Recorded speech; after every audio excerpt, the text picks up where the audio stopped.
Hello everyone, welcome to Lukman IS. Today we are going to have the Hindu analysis of 23rd July 2020. So let us see which are important articles that have appeared in today's newspaper. So the editorial another front, जो कल हमने देखा था important development, जैसे कि China Bhutan के कुछ area के ऊपर क्लेम कर रहा है, तो आज उस पर एडिटोरियल आया है, या फिर बाकी जो बहुत ही अच्छा एक एडिटोरियल पेज पे आर्टिकल है बाय राजीव भार्गवा. तो ये सारे आर्टिकल्स है for prelims also some important articles. Let us try to see one by one and take inputs from them for our examination. First is another front, जो editorial है page number 6 पे. So the context of the article और editorial is China's claim on Bhutan's eastern region. जो Sakteng wild life century की कल हमने बात की थी, तो उसके ऊपर ये एक आर्टिकल उन्होंने लिखा है. एडिटोरियल बहुत ही कॉम्प्रहेंसिव आर्टिकल है, तो उसके रिलेटेड हम चीज़ें देखते हैं. जैसे कि what it is talking about that for the third time since early June, the China has repeated its claim that Bhutan's eastern boundary was disputed area with that Bhutan's eastern boundary was a disputed area with China. Here we can say that उन्होंने गलती से लिखा होगा यहाँ पर, ठीक है. तो हम बोल सकते हैं कि चाइना और भूटान में जो बाउंड्री डिस्प्यूट है, तो उन्होंने एक नया फ्रंट ऐड किया है उसमें. अब तक जो डिस्प्यूटेड एरिया था वो नॉर्दर्न रीजन था भूटान का और वेस्टर्न रीजन था, डोकलाम रीजन जो है, ठीक है, Doklam plateau region. So now the eastern front has been open by China and claiming that it is a disputed territory. So first time जब क्लेम किया था तो वो कहाँ पे हुआ था? ग्लोबल एनवायरनमेंट फैसिलिटी कॉन्फ्रेंस पे. China tried to block the funding for Sakteng forest reserve of Bhutan's eastern district of Trashigang. Okay, so let us try to understand now why these claims are surprising, let's say new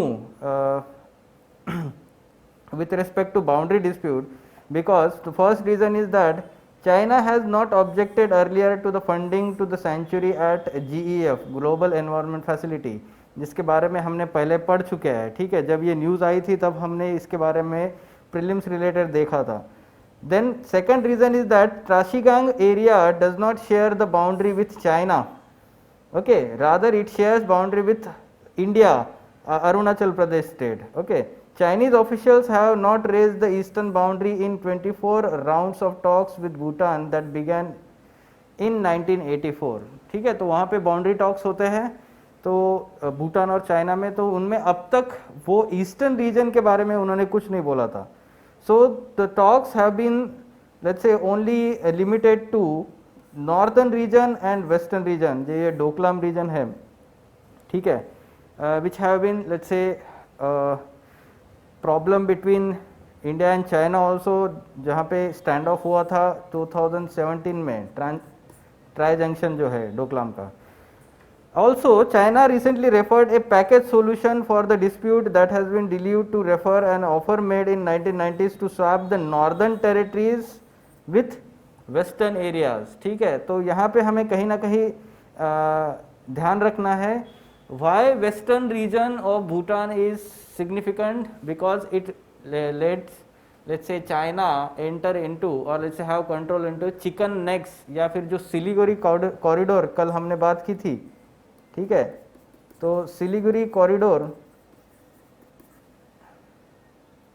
या chicken snack जो बात कर रहे थे, वो strategically located है हमारे लिए, and that's why China wanted to have this western area of Bhutan, Doklam region. तो हम उसके बारे में एनालिसिस करेंगे अभी, ठीक है. तो एनालिसिस क्या बोलता है? फॉर भूटान चाइनीज क्लेम में be seen as a pressure tactic. Pressure tactics कैसे? To gain the leverage on boundary talks, ठीक है. आगे चल के जो बाउंड्री टॉक्स होंगे उस पर जल्दी से जल्दी मीटिंग हो और उस पर लिवरेज हो चाइना का. For India which is already dealing with stand off along the LAC, Sakteng claim could be a, let's say, diversionary tactic और one aimed at driving wedge between India and Bhutan.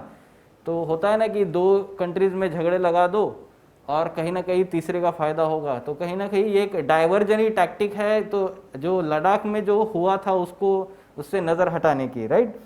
And more significantly, by claiming Bhutan's eastern boundary, China is attempting to double down its claim over the Arunachal Pradesh.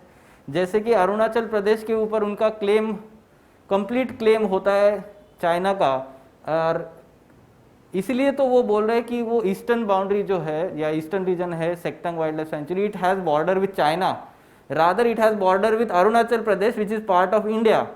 तो ऐसा बोल के वो बोल रहे हैं कि अरुणाचल प्रदेश चाइना का ही पार्ट है।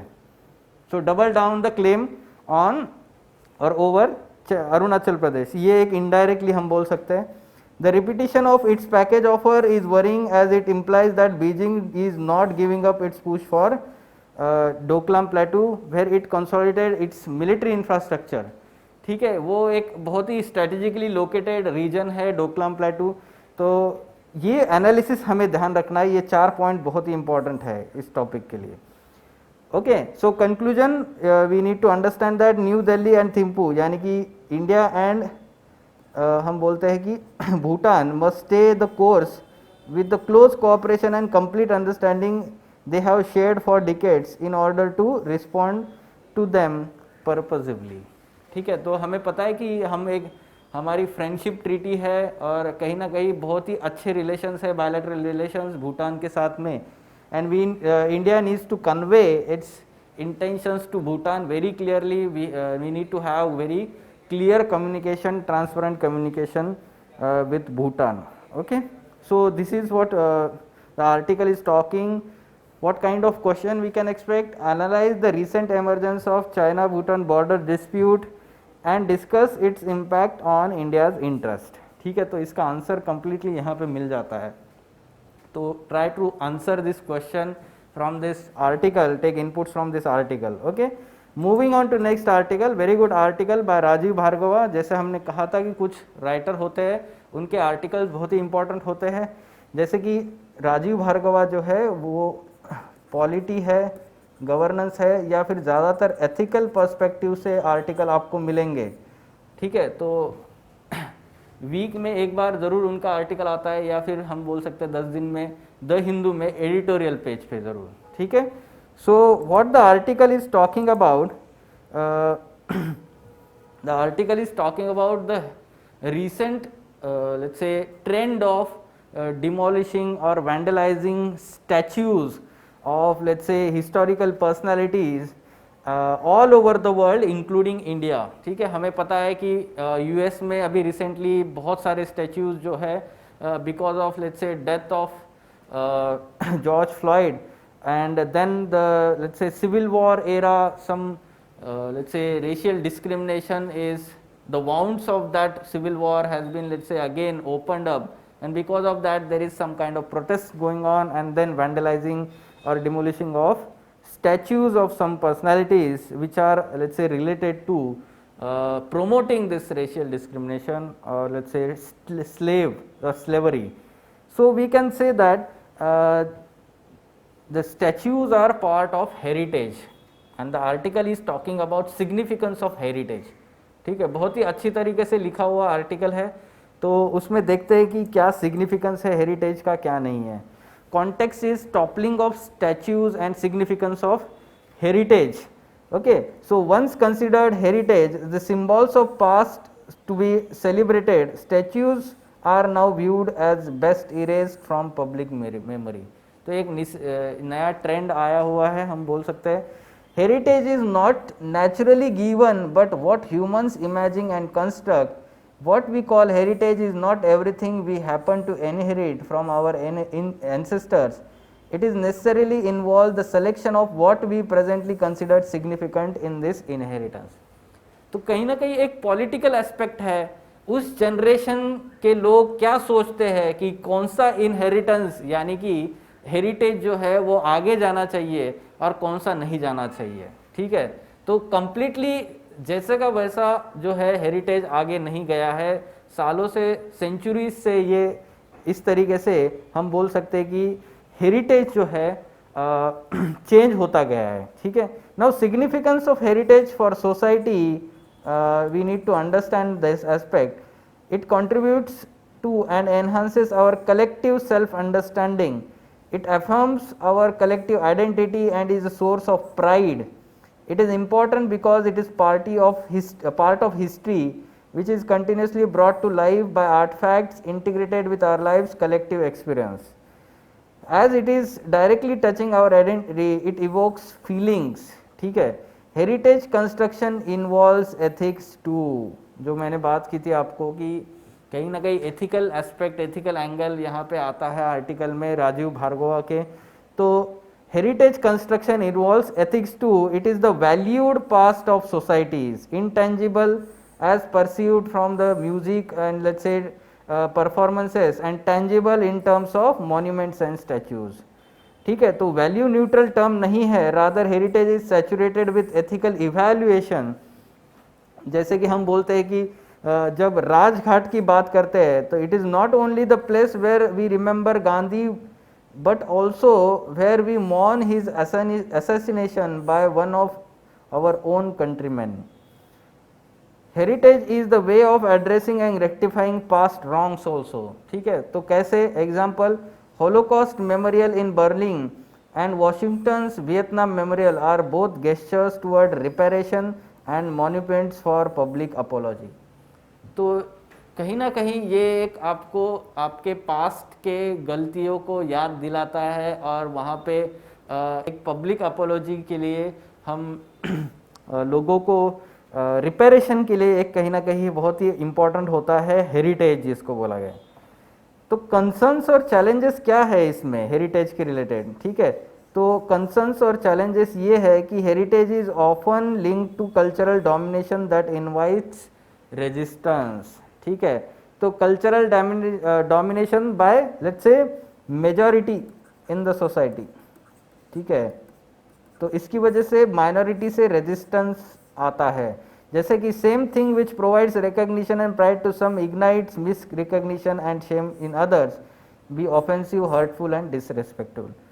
ठीक है, in societies where caste hierarchies abound and the continual denial of public recognition to Dalit symbols leads to demands of greater inclusion of their heritage. ठीक है, तो कहीं ना कहीं जब उनके डिमांड्स क्यों बढ़ते हैं, तो जब स्ट्रिक्ट हायरार्कीज होती है और denial of public recognition to Dalit symbols, तो उसके बाद उनकी डिमांड्स जो है वो हेरिटेज इंक्लूड करने की बढ़ जाती है. And that's why we can see some heritage or some symbols of Dalit community also being included in our heritage from time to time. Fine. So way forward, what is way forward? While politics around heritage is unavoidable, it is best to have dialogue, consultation, deliberation among the people at large, including with artists, philosophers, historians and the guardians of cultural memory. The best example here is the public discussion yielded a fine decision in 1960s to remove George V under the imperial canopy near India Gate, leave it empty, a gentler reminder that monarchs and dictators have no place in our republic. तो ये best example है उसका, जहाँ पे इनका statue जो है George V का निकाल दिया गया था इंडिया गेट के रीजन से, क्योंकि ये मोनार्क का एक सिंबल है. हमारे यहाँ पे रिपब्लिक है, India is a republic country, and that's why there is no place for monarch, and it is the symbol. And this was done through the public debate, deliberation, discussion, and then the decision was taken by the government. Fine. The best case study is of Mahatma Gandhi. Here let us try to understand that whose statue should be erected, whose statue should be respected, and whose statue can be demolished or we can say toppled by the people in near future. ये एक आपको समझना चाहिए. ठीक है, जैसे कि गांधी जी का केस अगर लेते हैं तो हमें बहुत सारे क्रिटिसिज्म्स भी मिलते हैं कि गांधी जी ने ऐसा किया वैसा किया. Rather we need to understand that yes, Gandhi ji was a common person in its early life. तो उन्होंने क्या किया है, तो उन्होंने अपने लाइफ को क्वेश्चन किया है from time to time, and he tried to let's say understand some important principles in life from let's say life experience of other people, also from knowledge, reading, and he tried to implement those principles in his own life and try to let's say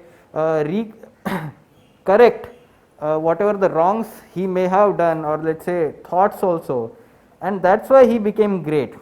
यहाँ पे देख सकते हैं आप, Gandhi ji struggled with his demons all his life, eventually became Mahatma, that he was a global figure of immense ethical significance, admired by his adversaries, inspiring great men like Martin Luther King, even Nelson Mandela.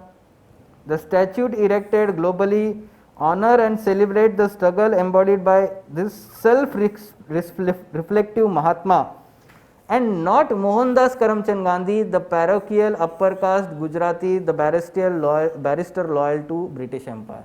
तो शुरुआती year में हम पढ़ते हैं कि वो loyal थे British empire को, और वो अपर कास्ट गुजराती जैसे कि कास्ट के रिलेटेड भी बहुत ज़्यादा रिजिड थे, पैरोकियल उनका व्यू था शुरुआत में।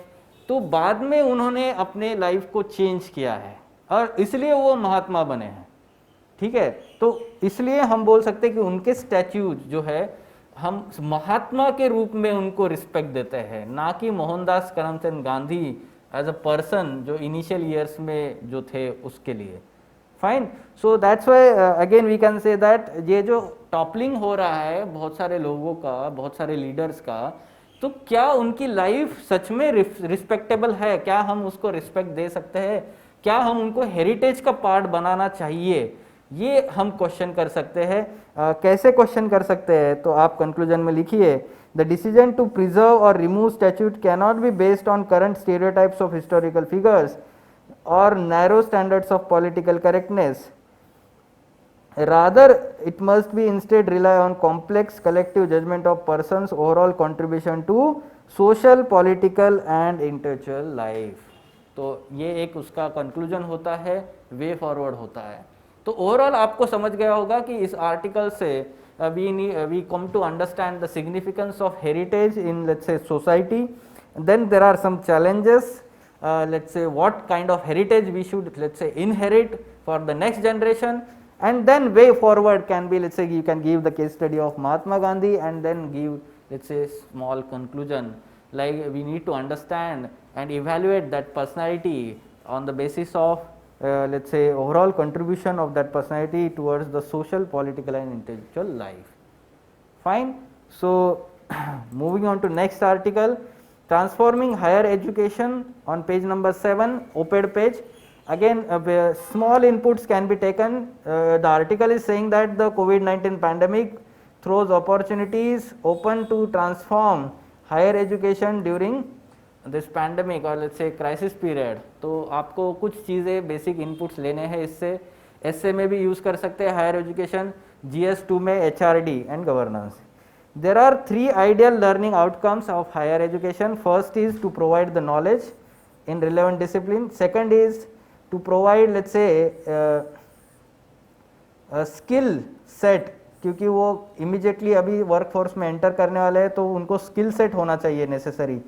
And third is that they are expected to play a constructive role in shaping society. Therefore, values or modern ideals of modern society, progress society, we need to understand that ये values भी होने चाहिए और accordingly उनका character भी mold होना चाहिए। ये 3 outcome जिसकी बात कर रहे हैं, ठीक है। पहला तो knowledge है, दूसरा है skills और थर्ड हम बोलते हैं values and character। तो कितना अच्छे से हम ऐसे ड्रॉ कर सकते हैं हायर एजुकेशन पे। पहले आप यहाँ पे नॉलेज ड्रॉ कीजिए, यहाँ पे स्किल्स ड्रॉ कीजिए और थर्ड यहाँ पे आप ड्रॉ कीजिए वैल्यूज़, ठीक है। तो वैल्यूज़ या कैरेक्टर जिसकी बात कर रहे हैं, तो ये एक आउटकम है हायर एजुकेशन के, expected outcome, ideal learning outcome जिसको बोलते हैं। तो क्या ये आउटकम्स हम ले रहे हैं अभी राइट नाउ? नहीं है, तीनों में भी प्रॉब्लम है। कैसे प्रॉब्लम है देख सकते हैं आप चैलेंजेस या कंसर्न्स में। First thing is knowledge. At present we are focusing more on let's say completing the syllabus and conducting exam without practical knowledge, ठीक है। तो ये नॉलेज में कहीं ना कहीं एक प्रॉब्लम है। बहुत ही एक्सटेंसिव सिलेबस होता है तो कम से कैसे भी टाइम में कंप्लीट करना इंपॉर्टेंट होता है, ऐसा समझा जाता है टीचर्स के, प्रोफेसर्स के द्वारा। At the same time, we need to understand that skills, there is a gap in skill set, huge gulf between curriculum taught in the colleges and actual job requirement. तो कहीं ना कहीं वहाँ पे क्या है, स्किल सेट्स का gap है। और वैल्यूज़ और कैरेक्टर की बात जब करते हैं तो हमें पता है how the people are let's say lacking values though they have some skills, and that is resulting into corruption, let's say bribe giving culture and then increasing consumerism, and that is leading to crony capitalism. We can say that this is not good for society, overall welfare of society. So what the way forward we can have here? Frequent re-evaluation and updation of syllabus, focusing on substantial industrial partnership while retaining only basic outline of essential concepts. ये जो theoretical knowledge वाला part है, ठीक है. Second, evaluation of students can be mix of regular assignments and performance in internship as rated by both industry and college. तो दोनों के marks होने चाहिए. इंडस्ट्री ने इंटर्नशिप में जो मार्क्स दिए हैं या कॉलेज ने जो परफॉर्मेंस जो है रेगुलर असाइनमेंट्स का, ये इसके मार्क्स ये throughout the semester, and then in the end home based light home based and proctored exam can be conducted.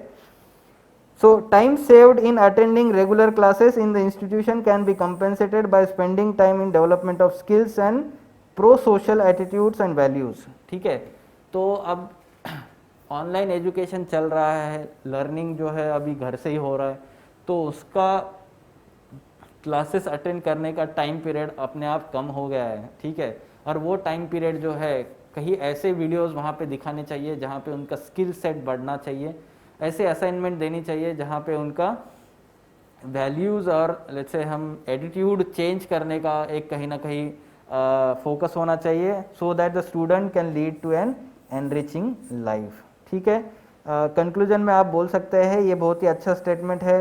India is uniquely position in the world today to benefit from its demographic dividend. However, if not harnessed well, this demographic dividend can become the demographic bomb, जिसको बोलते हैं हम. ठीक है, क्योंकि large population जो है, अगर ये एजुकेशन उनको नहीं मिला और इसको हमने अगर ह्यूमन रिसोर्स में कन्वर्ट नहीं किया, then in future this population is going to be dependent on young population, and therefore that is going to, let's say, act as a burden on economy and society, and therefore we need to act now. As John Lewis says, if not now then when. आप ये statement भी use कीजिए captions और quotations में. Fine, तो किस तरीके से क्वेश्चन आ सकता है? Pandemic has open the doors for ushering in massive and bold transformation reforms in higher education. Discuss the statement. आप ये यहाँ से इनपुट लीजिए. ठीक है, तीन कौन सी चीज़ें हैं आउटकम में? Knowledge, skills and values. इसके ऊपर पूरा आंसर आपका डिपेंड करता है. Moving on to next article, कुछ फैक्चुअल इंफॉर्मेशन आपने इस पे से लेनी चाहिए, जहाँ पे आप GS2 या फिर अगर ऐसे आता है तो गवर्नेंस और इसके ऊपर क्वेश्चन आता है, तो या फिर इलेक्टोरल रिफॉर्म्स है और क्वालिटी ऑफ गवर्नेंस की जब बात होती है तो आपने ये फैक्ट्स लिखने चाहिए, जैसे कि about quarter of sitting Rajya Sabha members have declared criminal cases against themselves. तो ADR के रिपोर्ट टाइम टू टाइम आते हैं, तो उनके रिपोर्ट्स में से फैक्ट्स लेने चाहिए. At the same time the declared assets of almost 89% if when analyse have above 1 crore rupees. तो जब भी आप आर्गुमेंट लिखते हो कि क्रिमिनलाइजेशन ऑफ पॉलिटिक्स, तो आपने ये फैक्ट्स लिखने चाहिए. जैसे आपने पहले भी लोकसभा का देखा है, almost 34% of present Lok Sabha 2019 members have criminal cases against them. ठीक है, 34% इन लोकसभा एंड नाउ 24% इन राज्यसभा. ठीक है, तो ये फैक्ट्स आपने लिखने चाहिए आंसर में. ठीक है, at present. So moving on, ये आप इनपुट्स ले सकते हैं. Moving on, for prelims purpose, salt loving bacteria turn Lonar lake pink. हमने कुछ दिन पहले देखा था कि लोनार लेक जो है बुल्ढाना में, in Maharashtra Buldhana district, it was turn pink, pinkish in colour. ठीक है, तो पानी का कलर पिंक हो गया था, and that was let's say unique phenomenon that was observed, and let's say the curiosity to understand what caused this change in color asked the High Court of, let's say, Maharashtra Bombay High Court to, what you can say, analyze this phenomenon and find the reason. And now the Pune based institution, Agarkar institution, is there in Pune, and it has found the reason for that.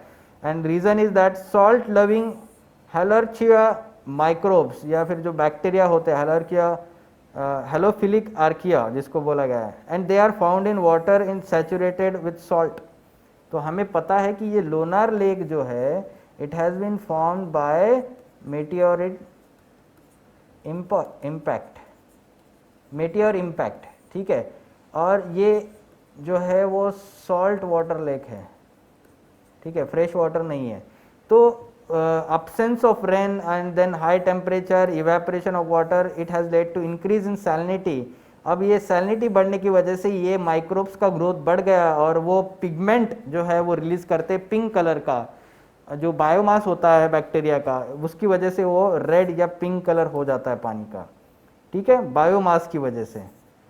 तो ये permanent नहीं है, rather after some period of time that biomass get settled at the bottom of the let's say lake, automatically then there will be let's say clear water, transparent water. Fine. तो prelims में आपको question आ सकता है ऐसे तरीके से, which of the following lake in India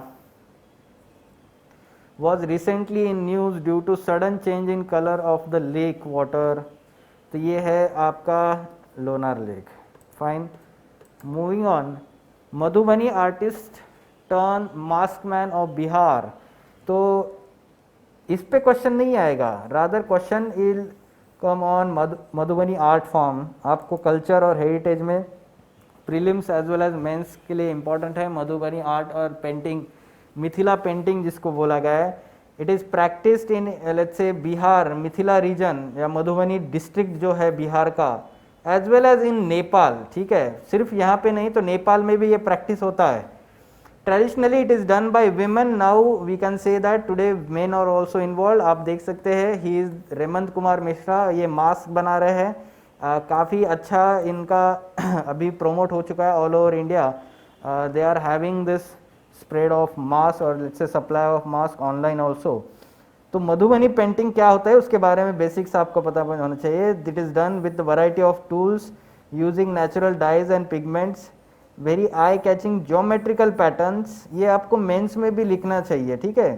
themes are nature and mythological events, unfilled space left after painting the central theme is filled with motifs of animal, birds, flowers and geometric patterns. आप यहाँ पे diagram में भी देख सकते हैं, photos हमने add किए इसमें। तो ये जो मेन डायग्राम होगा समझो यहाँ पे ये है, या फिर ये ड्रॉ किया होगा, या फिर ये डायग्राम ड्रॉ किया होगा पेंटिंग। तो उसके बाद में आप बीच में देख रहे हैं यहाँ पे छोटा छोटा ये ज्योमेट्रिकल पैटर्न्स जो है, तो ये बाद में ऐड किया हुआ रहता है, ठीक है। तो कहीं ना कहीं आपको पता होना चाहिए कि no empty space is left and there is no let's say shading, ठीक है। शेडिंग जिसको बोलते हैं ना कि आप ब्रश से शेड किया जाता है, rather it is pure painting, ठीक है, प्योर ड्रॉ किया जाता है। और यहाँ पे आपको पता होना चाहिए कि 2 डायमेंशनल इमेजरी होती है, colours are use derived from the plants. तो यहाँ पे हमने कुछ ऐड किए हैं कलर, जैसे कि ब्लू फ्रॉम इंडिगो, या फिर आप येलो टर्मरिक से लेते हैं, रेड कलर कुसुम फ्लावर जूस से, या सैंडलवुड, रेड सैंडलवुड से लेते हैं, ठीक है। सारी चीज़ें याद रखने की ज़रूरत नहीं है, प्लांट्स से डिराइव होता है, नेचुरल कलर्स होते हैं, ये आपको पता होना चाहिए। Madhubani painting has received GI status, geographical indicator, ठीक है। तो ये बेसिक इन्फॉर्मेशन आप आंसर में लिखिए मेंस में, या फिर इस तरीके से प्रीलिम्स में क्वेश्चन आ सकता है जहाँ पे आपको पूछा जा सकता है it is practised only in India. तो ये ओनली इन इंडिया नहीं है, तो नेपाल में भी कहीं ना कहीं यहाँ पे ये प्रैक्टिस होता है। Colours used are derived from plants, GI indicator, yes. So moving on, the captions and quotations from today's articles, ये पहले आप देख सकते हैं कि ये हेरिटेज से रिलेटेड जो आर्टिकल था, तो आप इसको कल्चर में यूज़ कीजिए। इवन एथिक्स में अगर आपको हेरिटेज के ऊपर क्वेश्चन आता है तो एथिक्स में भी आ जाएगा। फाइन। तो ये जो है एस्से में यूज़ कीजिए आप, डेमोग्राफिक डिविडेंड, या फिर आप इकोनॉमी में यूज़ कीजिए, ठीक है, डेमोग्राफिक डिविडेंड जो है। Fine. So these were important articles in today's newspaper. For further information regarding editorial discussion classes wherein in-depth analysis of all these articles or let's say issues in international relations, governance और let's say HRD, higher education में हमने जो article देखा, तो ये सारे issues के ऊपर इन डेप्थ एनालिसिस होता है एंड एक पर्सपेक्टिव बिल्डिंग किया जाता है, opinion creation, balanced opinion creation किया जाता है by Ansari sir and team. For enrolling that course, you can contact Lukman IAS. Thank you.